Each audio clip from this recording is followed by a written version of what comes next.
Hello guys. सो आज हम start करेंगे chapter number 2 micro organism friend and foe. तो देखो, सबसे पहले हम चैप्टर के नेम को समझते हैं। Micro organism friend and foe. Friend का मतलब हो गया दोस्त और फो का मतलब हो गया दुश्मन। तो माइक्रो ऑर्गेनिज्म हमारे दोस्त हैं कि दुश्मन, हम इस चैप्टर में पढ़ेंगे। तो देखो, as you all know that, हमें सभी को मालूम है कि दिस अर्थ पे mostly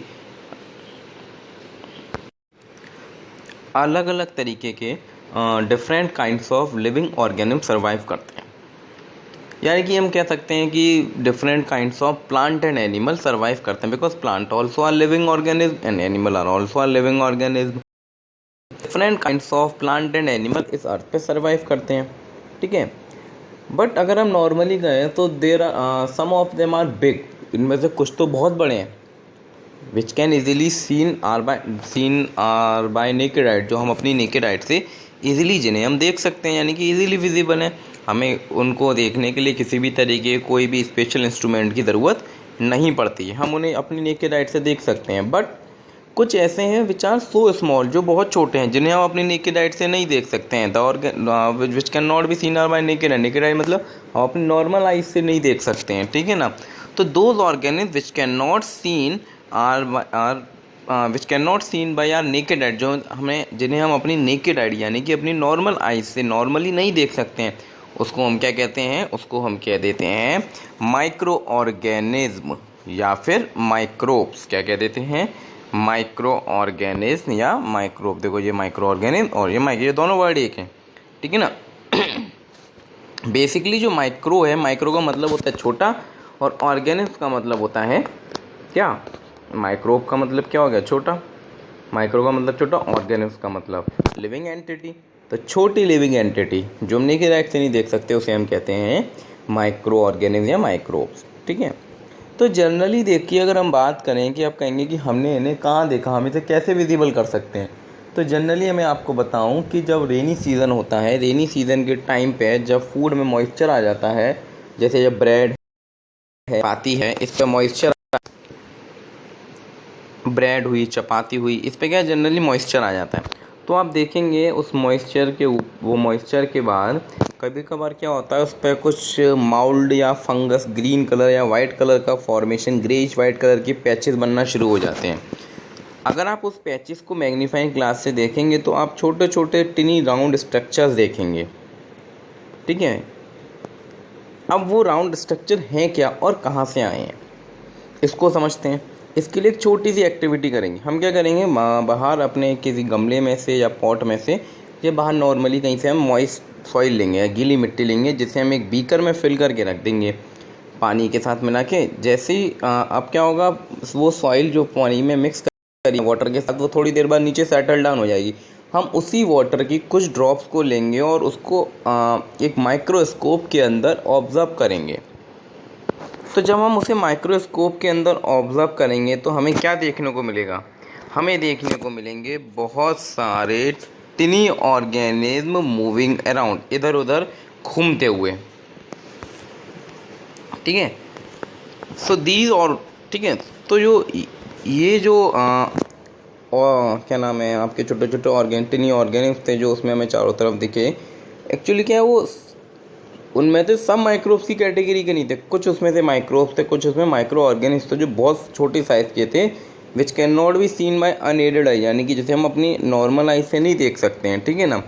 and some of the, और कुछ तो उसमें से क्या थी, फंगस थी, दैट ग्रोन ऑन ब्रेड, जो ब्रेड पे ग्रोन होती थी। सम ऑफ दी सच एज, कुछ फंगस थी जो ब्रेड पे ग्रो हुई, जिसे हमने मैग्नीफ्लाई से देख लिया। और कुछ तो ऐसे थे जिसको हम मैग्नीफाइंग ग्लास, माइक्रो ऑर्गेनिज्म या माइक्रोस्कोप से भी नहीं देख सकते हैं। क्यों नहीं देख सकते थे? बिकॉज वो क्या है, हमारी माइक्रो ऑर्गेनिज्म है, जो हम अपने उसको नॉर्मली हम नहीं देख सकते हैं, जिसको हमें देखने के लिए किसकी ज़रूरत पड़ेगी? माइक्रोस्कोप की, ठीक है। तो यही माइक्रो ऑर्गेनिज्म बेसिकली क्या किया गया है, इन्हें 4 पार्ट में क्लासिफाई कर दिया गया था, 4 मेजर ग्रुप में। पहला किया गया बैक्टीरिया, ठीक है ना, पहला क्या हुआ, बैक्टीरिया हुआ, दूसरा फंगी किया, फिर प्रोटोजोआ हुआ, फिर एल्गी हुआ। एक एक करके आपको मैं बताते हैं। हम सबसे पहले बात करते हैं किसकी? फंगी की बात करेंगे। किसकी बात करेंगे? बैक्टीरिया की, सॉरी। सबसे पहले हम बात करते हैं बैक्टीरिया। बैक्टीरिया आपको मालूम होना चाहिए, जो बैक्टीरिया है basically bacteria is the first micro organism जो अर्थ पे बना था, ठीक है ना। बैक्टीरिया बेसिकली चार पार्ट्स में क्लासीफाई किया गया है, spherical shape, spiral shape, cocci shape और रॉड शेप, ठीक है। नीचे डायग्राम है, मैं भी आपको उसमें दिखाएंगे कैसे होते हैं, ठीक है ना। तो जनरली जो बैक्टीरिया होता है अलग अलग तरीके का होता है, ठीक है। फिर आते हैं फंगी, प्रोटोजोआ और एल्गी। तो उसमें से एक है हमारा वायरस, भी एक है। वायरस आर ऑल्सो माइक्रोस्कोपिक, ये भी एक माइक्रोस्कोपिक ऑर्गेनिज्म है, बट ये थोड़ा सा अलग है। वाई है? बिकॉज दे ओनली रिप्रोड्यूस, ये कहाँ प्रोड्यूस करता है? Only inside the cell of the host organism. कहने का मतलब जब तक कि ये लिविंग बॉडी के कांटेक्ट में नहीं आएगा, ये क्या होगा? ग्रो नहीं करेगा। ये किसी भी तरीके से कैसे भी ग्रो नहीं करेगा। लिविंग बॉडी के कांटेक्ट में आए बिना ये ग्रो नहीं कर सकता। यानी कि जो वायरस है बेसिकली क्या है? किसी भी लिविंग बॉडी के कांटेक्ट में आते ही एक्ट करना शुरू करता है।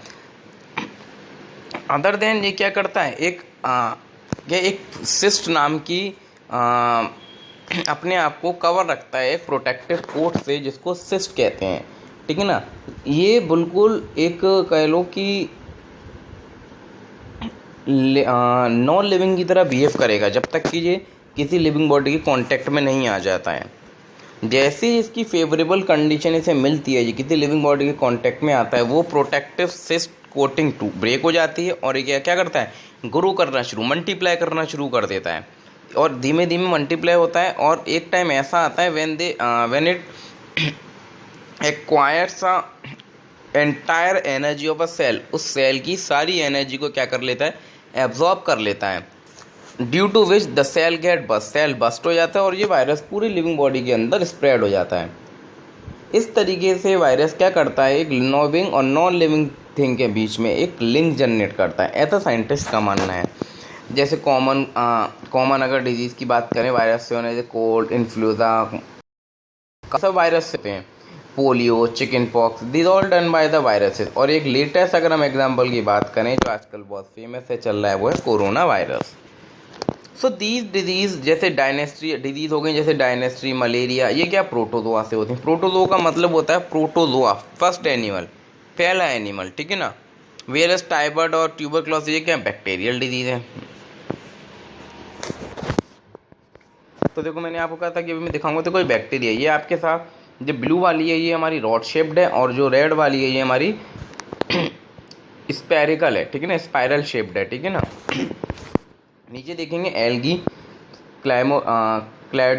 क्लैडोमोनास और ये स्पायरोगायरा, ये प्रोटोजोआ है। अमीबा व पैरामीशियम, अमीबा इसका नाम इसलिए है क्योंकि अमीबा का मतलब ही होता है चेंज, ऐसी चीज़ जो अपनी शेप चेंज कर सके, और अमीबा अपनी शेप को चेंज कर सकता है, ये है पैरामीशियम। नीचे देखेंगे ब्रेड माउल्ट, पेनिसिलियम और एस्परगाइलस, ये क्या हमारी फंगस है, एक तरीके की फंगी कैटेगरी की है, ठीक है। तो अब एक्चुअल में ये माइक्रो ऑर्गेनिज्म ग्रो कहाँ से करते हैं, आते कहाँ से, रहते कहाँ हैं। तो बेसिकली आपको सबसे पहले बता दी जाए कि जो ऑर्गेनिज्म है वो दो तरीके के होते हैं, एक सिंगल सेल होता है, एक मल्टी सेलुलर होता है। सिंगल सेल ऑर्गेनिज्म वो हो गए जिसके अंदर जिसकी पूरी लाइफ प्रोसेस क्या होती है, सिर्फ एक सिंगल सेल करता है।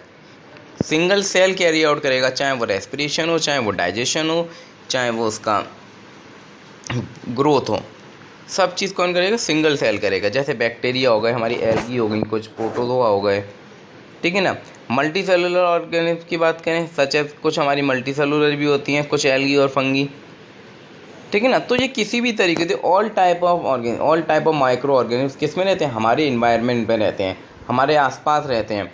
कुछ ऐसे हैं जो बहुत ज़्यादा हॉट रीजन में सर्वाइव कर पाते हैं, कुछ ऐसे हैं जो बहुत ज़्यादा कोल्ड सीजन में सर्वाइव करते हैं, और कुछ ऐसे हैं जो मार्शी एरिया में रहते हैं, और ठीक है ना। And they are also found inside the body, और ये हमारी बॉडी के अंदर भी मिलते हैं, ठीक है ना। अगर यहाँ देखो एनिमल्स का वर्ड यूज़ किया गया है, तो हम भी जो हैं we are also a type of animal, हम भी टाइप ऑफ एनिमल्स हैं, ठीक है ना।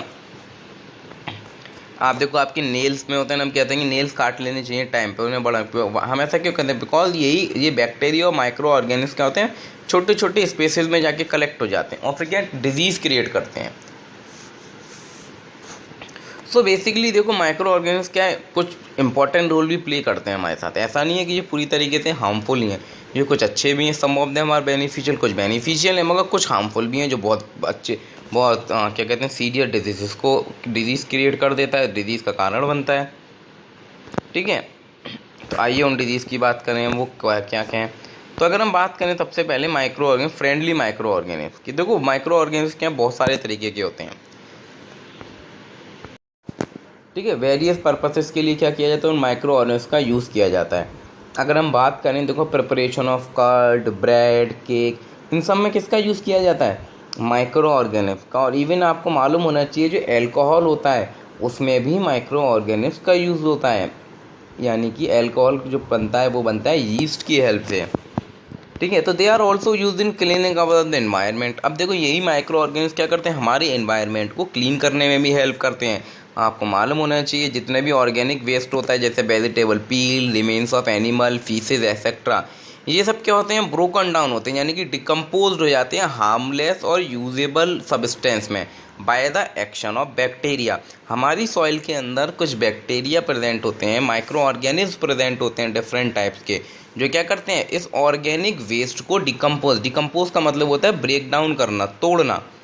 ठीक है ना, डिसोशिएट कर देते हैं उसको और यूजेबल फॉर्म में बना देते हैं, जिससे क्या होता है, सॉइल की फर्टिलिटी भी इंक्रीज हो जाती है। ठीक है ना, हमने पहले पढ़ा था कि देखो जो यही बैक्टीरिया क्या करते हैं, मेडिसिन बनाने में भी हेल्प करते हैं। ठीक है, और यही बैक्टीरिया क्या करते हैं, सॉइल की फर्टिलिटी में भी फर्टिलिटी को इंक्रीज करने में भी हेल्प करते हैं। ठीक है, आगे आते हैं। देखो जैसे हम बात करें मेकिंग ऑफ कर्ड बनाने में कैसे हेल्प करते हैं, हमने क्लास 7 में पढ़ा था कि जो मिल्क है वो किस में चेंज हो जाता है, कर्ड में चेंज हो जाता है by the help of bacteria. अब वो बैक्टीरिया कौन सा होता है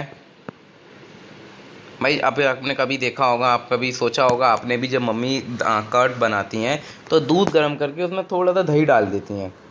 ऐसा क्यों करती हैं, कभी सोचा ऐसा क्यों हुआ? ऐसा इसलिए करते हैं क्योंकि बहुत सारे माइक्रो ऑर्गेनिज्म प्रेजेंट होते हैं, अलग अलग तरीके के माइक्रो ऑर्गेनिज्म प्रेजेंट होते हैं। ठीक है ना, जो कर्ड है वो बेसिकली लैक्टोबैसिलस नाम के बैक्टीरिया से बनता है। बट ये बैक्टीरिया कब बनता है दूध के अंदर, आपने देखा कि मम्मी ने दूध को गर्म किया, क्यों वार्म किया, उसे क्यों गर्म किया, बिकॉज दूध जैसे ही गर्म होता है उसको बॉईल करने पे दूध के बॉइल्ड होते ही वो एसिडिक हो जाता है और उसके अंदर एक प्रोटीन की फॉर्मेशन हो जाती है। ठीक है ना, क्या होती है, एक प्रोटीन की फॉर्मेशन होती है।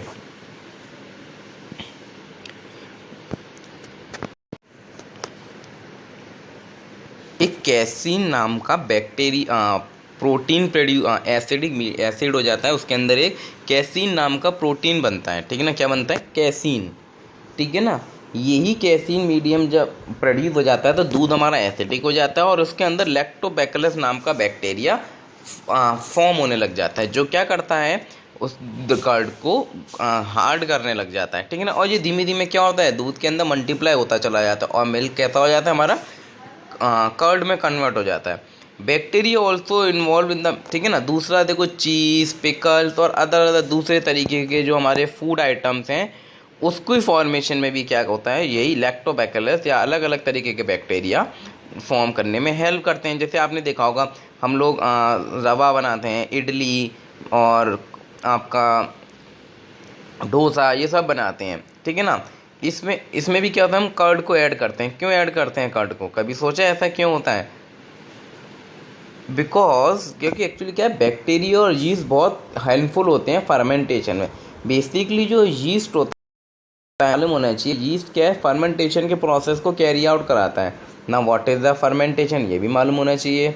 तो फर्मेंटेशन एक ऐसा प्रोसेस है इन विच जो हमारा शुगर होता है वो ब्रेक डाउन हो जाती है और क्या बना लेती है, एल्कोहल और कार्बन डाइऑक्साइड। वही कार्बन डाइऑक्साइड क्या होती है, सूजी, जो हमारा इंग्रेडिएंट है, जो सूजी है या राइस है उसके अंदर, या डोसा है उसके अंदर क्या होती है, फिल हो जाती है, जिससे वो फूल जाता है। और जब उसे हम गर्म करते हैं तो गर्म करने की वजह से वो क्या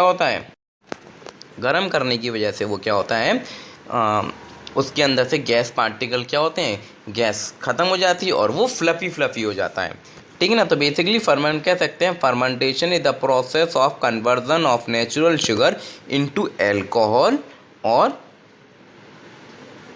एल्कोहल और किस में होगा, एल्कोहल और कार्बन डाइऑक्साइड, ठीक ना। तो fermentation is the process of conversion of sugar into the alcohol and carbon dioxide. Natural sugar को एल्कोहल और कार्बन डाइऑक्साइड में कन्वर्ट कर देता है।